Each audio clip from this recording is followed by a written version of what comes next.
بسم اللہ الرحمن الرحیم۔ ہم مشکوٰۃ شریف جو ہے وہ پڑھ رہے ہیں اور آج اس کا 10واں سبق ہے۔ جو احباب حدیث پاک کے نور سے برکت حاصل کرنا چاہتے ہیں وہ تمام احباب جو ہیں وہ ضرور اس حدیث پاک کے درس کو سماعت کیا کریں اور نیکی کے اندر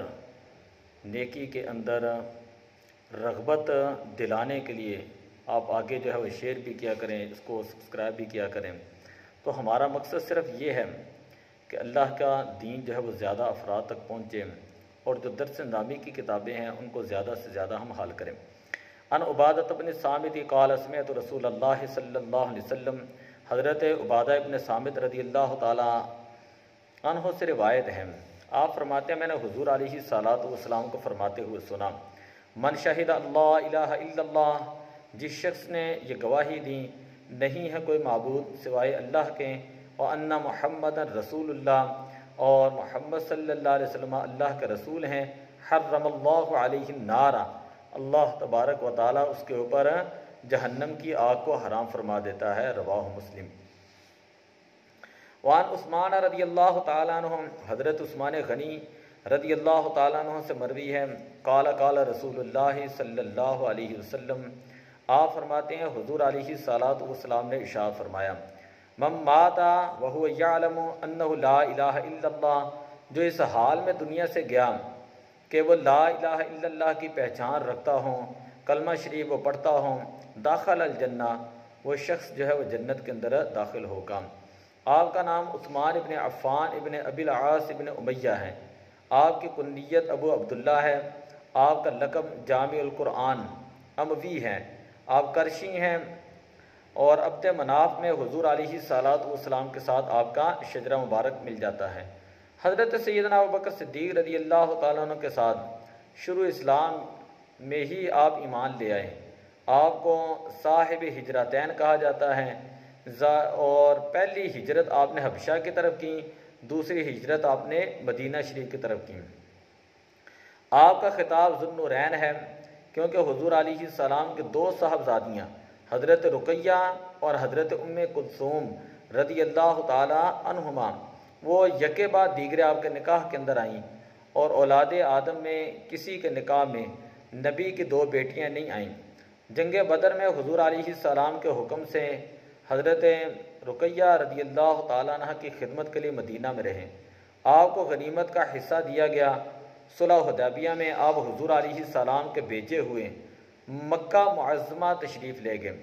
حضور علیہ السلام نے اپنے بائیں ہاتھ کو فرمایا کہ یہ عثمان کا ہاتھ ہے اور خود ان کی طرف سے بیعت لیں،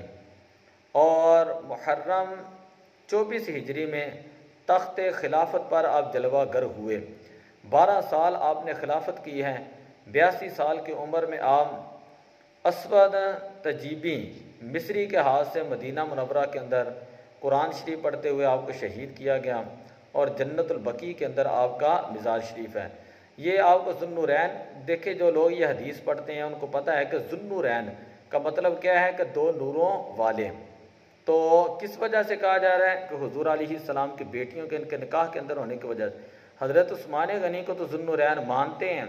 لیکن حضور علیہ الصلاۃ والسلام کو نور نہیں مانتے، حالانکہ ایسی بات نہیں ہونی چاہیے۔ اور دوسری بات یہ ہے کہ جنت البقیع میں آپ کا مزار علی شان جو پہلی تصاویر ملتی ہیں جس میں ایک گنبد وغیرہ بنا ہوا تھا بہترین اور خوبصورت۔ بعد میں یہ جو نجدیوں کی حکومت آئی جہاں پر انہوں نے بہت سارے مزارات جو ہیں ان کو شہید کیا، آپ کا مزار شریف بھی شہید کر دیا۔ وعن جابر رضی اللہ تعالیٰ عنہ، حضرت جابر رضی اللہ تعالیٰ عنہ سے روایت ہے، حدیث نمبر 33 ہے مشکوٰۃ شریف کی کتاب الایمان، قال قال رسول اللہ صلی اللہ علیہ وسلم، آپ نے فرمایا کہ حضور علیہ الصلاۃ والسلام نے ارشاد فرمایا، سنتانی موجبتانی، دو چیزیں جو ہیں وہ ایسی ہیں جو واجب کرنے والی ہیں۔ قال رجل یا رسول اللہ مل موجبتان، کسی شخص نے عرض کی یا رسول اللہ کیا چیز واجب کرنے والی ہیں؟ قال من مات یشرک باللہ شیئا، جو شخص اس حال کے اندر دنیا سے چلا جائے کہ وہ اللہ کے ساتھ کسی کو شریک ٹھہراتا ہو، داخل النار، وہ جہنم کے اندر داخل ہوگا۔ وَمَن مَّاتَ لَا يُشْرِكُ بِاللَّهِ شَيْئًا، اور جو شخص اس حال کے اندر دنیا سے چلا جائے کہ اللہ کے ساتھ کسی کو شریک نہ ٹھہراتا ہوں، داخل الجنہ، وہ بندہ جنت کے اندر داخل ہوگا۔ رواہ مسلم۔ آپ کا نام جو ہے جابر ابن عبداللہ ہے، کنیت آپ کی ابو عبداللہ ہے، انصاری ہیں، قبیلہ سلمی کے ساتھ آپ کا تعلق تھا، مشہور صحابی، بہت بڑے محدث ہیں۔ نبی اکرم صلی اللہ علیہ وسلم کے ساتھ آپ نے 18 غزوات کے اندر شرکت کی۔ بدر میں بھی حضور علیہ الصلوۃ والسلام کے ساتھ تھے، آخر میں شام اور مصر میں قیام رہا، اور آخر میں آپ کی بینائی بظاہر وہ چلی گئی، اور 94 سال کی عمر پا کر آپ نے 74 ہجری کے اندر آپ کا وصال ہوا، اور جنت البقیع میں آپ کا مزار ہے، اور آپ مدینہ شریف کے آخری صحابی ہیں۔ اللہ تعالیٰ کے اذن سے، کیونکہ اہل سنت کے نزدیک عمل بھی بذات خود واجب نہیں کرتا، بلکہ اللہ کا ارادہ، یعنی انسان کے 2 صفتیں جو ہے با ارادہ الہی سزا و جزا واجب کرتی ہیں، کہ پہلی صفت بھی آپ نے پڑھ لی اور دوسری صفت بھی آپ نے پڑھ لی۔ کفر کرتا ہو، جس کی ایک قسم ہے شرک، داہریے جو لوگ ہوتے ہیں، موحد جو لوگ ہوتے ہیں، ہندو ہوتے ہیں، آریہ ہوتے ہیں، یہ سب لوگ جو ہیں جہنمی ہیں۔ اگرچہ جو ہے مشرک نہیں، ایسے مقامات میں شرک سے مراد کفر ہوتا ہے، اس کا مقابل ایمان ہے، نہ کہ توحید۔ مومن مسلمان ہو کر، نہ کہ صرف موحد ہو کر، ورنہ شیطان مشرک نہیں ہے، موحد ہے مگر جنتی۔ مطلب یہ ہے کہ 2 خصلتیں، سادی سی بات ہے بالکل ایسی ہیں، اگر کوئی بندہ اللہ کے ساتھ شریک ٹھہرائے گا تو وہ جہنم کے اندر داخل ہوگا، اور جو اللہ تعالیٰ کے ساتھ شریک کسی چیز کو نہیں ٹھہرائے گا وہ بندہ جنت کے اندر داخل ہوگا۔ وعن ابی ہریرہ رضی اللہ تعالیٰ عنہ، حضرت ابو ہریرہ رضی اللہ تعالیٰ عنہ سے مروی ہے، فرماتے ہیں کنا قعودا حول رسول اللہ صلی اللہ علیہ وسلم، ہم حضور علیہ الصلوۃ والسلام کے ارد گرد بیٹھے ہوئے تھے، ومعنا ابو بکر و عمر، اور ہمارے ساتھ جو ہے وہ شیخین تھے، سیدنا ابو بکر صدیق، سیدنا عمر فاروق رضی اللہ تعالیٰ عنہما، فی نفر، اس گروہ، اس جماعت کے اندر۔ فقام رسول اللہ صلی اللہ علیہ وسلم من بین اظہرنا، حضور علیہ الصلوۃ والسلام ہمارے درمیان سے جو ہے وہ آپ کھڑے ہوئے، فابطأ علینا، اور کہیں تشریف لے گئے، فابطأ علینا، تو آپ نے دیر لگا دی، وخشینا ان یقتطع دوننا، اور ہمیں جو ہے یہ خوف ہوا کہ کہیں ہمارے بغیر حضور علیہ السلام کو تکلیف نہ دی جائے، وفزعنا، اور ہم ڈر گئے، فقمنا، آپ فرماتے ہیں کہ میں کھڑا ہوا، فکنت اول من فزع، میں پہلا وہ تھا جس کے دل کے اندر ڈر پیدا ہوا، فخرجت ابتغی رسول اللہ صلی اللہ علیہ وسلم، میں حضور علیہ الصلوۃ والسلام کو تلاش کرنے کی غرض سے نکلا، حتی اتیت حائطا للانصار، یہاں تک کہ میں انصار کی ایک دیوار کے پاس آیا، کہ ایک باغ کے پاس آیا، لبنی نجار، نجار کی جو ہے وہ قبیلہ ہے، نجار ہے، ان کا جو باغ تھا اس کی ایک دیوار کے پاس آیا، فدرت الیہ، کہ میں اس کے ارد گرد جو ہے وہ دیوار کے گھومتا رہا، حل اجد لہ بابا، کہ میں اس کا دروازہ پاؤں، مجھے پتہ چل جائے کہ اس باغ کا دروازہ کہاں پر ہے، فلم اجد، پھر مجھے نہ ملا، فاذا ربیع، وہ جہاں پر میں گھوم رہا مجھے دروازہ نہ ملا، وہاں پر ایک ربیع کہا جاتا ہے نالی تھی، یدخل فی حائط، جو اس کے اندر جو ہے باغ کے اندر جا رہی تھی، یدخل فی حائط من بئر خارجۃ، جو باہر سے جو ہے وہ باغ کے اندر جا رہی تھی، ایک نالی مجھے ملی جو باہر سے باغ کے اندر جو ہے وہ جا رہی تھی، والربیع الجدول، ربیع جو ہے وہ کہتے ہیں چھوٹی نالی کو کہا جاتا ہے، قال فاحتفظت، حضرت ابو ہریرہ رضی اللہ تعالیٰ فرماتے ہیں پھر میں سکڑ گیا، فدخلت علی رسول اللہ صلی اللہ علیہ وسلم، میں حضور علیہ الصلوۃ والسلام کی بارگاہ میں حاضر ہوا، فقال ابو ہریرہ، حضور علیہ الصلوۃ، حضرت ابو ہریرہ رضی اللہ تعالیٰ فرماتے ہیں فقلت نعم یا رسول اللہ، حضور علیہ السلام نے فرمایا کہ کیا ابو ہریرہ ہے، فقلت نعم یا رسول اللہ، میں نے عرض کی ہاں یا رسول اللہ، قال ما شأنک، حضور علیہ السلام نے فرمایا تمہیں کیا ہوا، قلت کنت بین اظہرنا، تو آپ فرماتے ہیں میں نے عرض کی یا رسول اللہ آپ ہمارے درمیان موجود تھے اور آپ کھڑے ہو گئے اور اس کے بعد جو ہے آپ نے تاخیر فرمائی اور ہمیں یہ ڈر پیدا ہوا کہ ہمارے بغیر آپ کو کوئی نقصان نہ پہنچا دیں، اور پہلا میں تھا جس کے دل میں ڈر پیدا ہوا، اس دیوار کے پاس آیا اور اس نالی سے جو سکڑا اور جس طرح ایک لومڑی سکڑتی ہے، اور یہ لوگ جو ہے میرے پیچھے آ رہے ہیں۔ حضور علیہ الصلوۃ والسلام نے فرمایا کہ اے ابو ہریرہ، اور آپ نے مجھے جو ہے وہ نالین عطا فرمائے اور فرمایا کہ یہ میرے نالین ہیں، یہ لے جاؤ، اور جو بھی تمہیں اس دیوار کے باہر ملے تو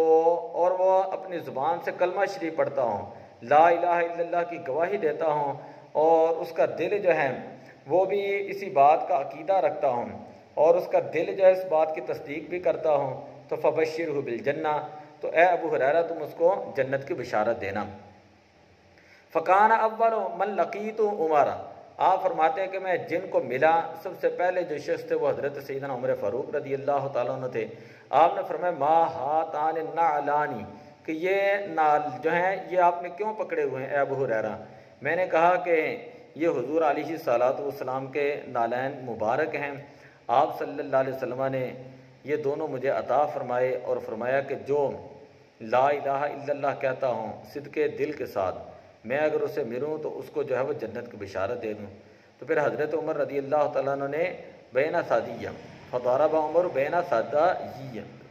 کہ آپ فرماتے ہیں کہ حضرت عمر رضی اللہ تعالیٰ پھر میرے سینے کے اوپر مارا تو میں پیچھے جو ہے وہ گر گیا، اور فرمایا کہ اے ابو ہریرہ واپس چلے جاؤں۔ میں حضور علیہ السلام کی بارگاہ میں حاضر ہوا، فاج حشت بالبکائی، تو میں آ کر رونے لگا، اور راکبانی عمر، اور حضرت عمر فاروق رضی اللہ میرے پیچھے ہی آ گئے، اور کیونکہ وہ میرے پیچھے پیچھے آ رہے تھے۔ حضور علیہ الصلوۃ والسلام نے فرمایا ما لک یا ابا ہریرہ، اے ابو ہریرہ کیا معاملہ ہے؟ میں نے عرض کی یا رسول اللہ میں حضرت عمر رضی اللہ تعالیٰ عنہ سے ملا اور میں نے ان کو خبر دی، اور اس چیز کی خبر دی کہ جو آپ نے مجھے کہہ کے بھیجا تھا، اس نے میرے سینے کے اوپر زور سے ضرب لگائی تو میں پیچھے گر گیا، چونکہ آپ کمزور تھے، تو ساتھ یہ بھی کہا کہ تم واپس چلے جاؤ۔ حضور علیہ الصلوۃ والسلام نے فرمایا کہ اے عمر ما حملک علی ما فعلت، کہ یہ جو تم نے کام کیا ہے اس کام پر تمہیں کس چیز نے ابھارا تھا؟ قال یا رسول اللہ بابی انت و امی، یہ ہے صحابہ کرام کا عقیدہ اور یہی آج سنیوں کا عقیدہ ہے۔ عرض کی اے اللہ کے پیارے نبی یا رسول اللہ صلی اللہ علیہ وسلم، میرے ماں باپ جو ہے وہ آپ کے اوپر قربان ہوں۔ ابعثت ابا ہریرہ بنعلیک، کیا آپ نے ابو ہریرہ رضی اللہ تعالیٰ عنہ کو یہ نالین عطا کر کے بھیجا تھا کہ من لاقی یشہد اللہ الہ الا اللہ مستقیما بہا قلبہ، کہ جو صدقے دل کے ساتھ لا الہ الا اللہ کہتا ہوں، اور بشرہ بالجنہ، کہ ابو ہریرہ رضی اللہ تعالیٰ عنہ کو جو ہے جنت کی بشارت دے دیں۔ قال نعم، آپ نے فرمایا کہ ہاں۔ قال فلا تفعل، یا رسول اللہ ایسا نہ، میرا ایک مشورہ عرض کی کہ یا رسول اللہ ایسا نہ کریں، فانی اخشا، مجھے یہ ڈر ہے ان یتقل الناس علیہا، کہ لوگ جو ہیں وہ اسی کے اوپر بھروسہ کر لیں گے، فخلیہم یعملون، آپ ان کو چھوڑیں کہ وہ وہاں پر عمل کریں۔ فقال رسول اللہ صلی اللہ علیہ وسلم فخلیہم، حضور علیہ الصلوۃ والسلام نے فرمایا کہ اے ابو ہریرہ چھوڑ دو یہ کام۔ تو جماعت صحابہ میں اس حدیث کی چاہے میں تھوڑی سی تشریح کرتا ہوں۔ جماعت صحابہ میں حضرت سیدنا ابوبکر صدیق، حضرت سیدنا عمر فاروق رضی اللہ تعالیٰ عنہ تاروں میں چاند اور سورج کی طرح ہیں۔ آپ کو شیخین کہا جاتا ہے، صحابہ میں شیخین حضرت ابوبکر صدیق، حضرت عمر فاروق رضی اللہ تعالیٰ عنہما کو کہتے ہیں۔ محدثین کے شیخین بخاری و مسلم ہیں۔ فقہا کے شیخین امام ابو حنیفہ رضی اللہ تعالیٰ عنہ اور امام ابو یوسف رضی اللہ تعالیٰ عنہ ہیں۔ منطق کے شیخین جو ہیں وہ ابو علی سینا اور ابو نصر فارابی ہیں۔ تو اس حدیث پاک کے اندر حضرت ابو ہریرہ رضی اللہ تعالیٰ عنہ فرماتے کہ ہم صحابہ کے درمیان بیٹھے ہوئے تو گھبراہٹ محسوس ہوئی جب حضور علیہ السلام اکیلے چلے گئے کہ کہیں آپ کو جو ہے کفار جو ہے وہ نقصان نہ پہنچائیں، اور جب میں تلاش کرتے کرتے بنی نجار جو انصار کا قبیلہ تھا اس کے ایک باغ کے پاس پہنچا، اور حائط وہ باغ کہلاتا ہے جس کے آس پاس دیوار ہوں اور ایک دروازہ۔ بستان جو ہے نا، بستان وہ ہر طرح کے باغ کو کہا جاتا ہے جس کے اندر دیوار نہ بھی ہوں۔ حائط اسی باغ کو کہتے ہیں جس کے ارد گرد جو ہے وہ دیوار بنائی ہو، تو کہتے ہیں وہ حائط۔ مطلب میں اس قبیلے کے جو ہے وہ ایسے باغ کے پاس پہنچا جو دیوار والا تھا، اسی لیے تو حضرت ابو ہریرہ رضی اللہ تعالیٰ وہاں پر تلاش کرنے لگے کہ اس کا دروازہ کہاں پر ہے، اور اندازہ لگاتے رہیں. اور حضرت ابو ہریرہ رضی اللہ تعالیٰ عنہ کو پھر پتہ چل گیا، خوشبو سے پتہ چل گیا نا کہ اس وقت بھی گلیوں میں خوشبو ہے پسینے کی. عرصہ ہوا طیبہ کی گلیوں سے وہ گزرے تھے، اس وقت بھی گلیوں میں خوشبو ہے پسینے کی. اب حضور علیہ الصلوۃ والسلام کے پسینے مبارک کی خوشبو جو ہے اس کے پیچھے پیچھے وہاں تک جو ہے وہ پہنچ گئے. پھر اس کے بعد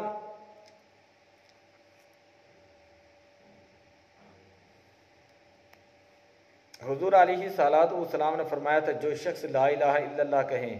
تم نے ان کو جنت کی بشارت دینی ہے. باقی سارا واقعہ جو ہے وہ آپ نے سن لیا ہے،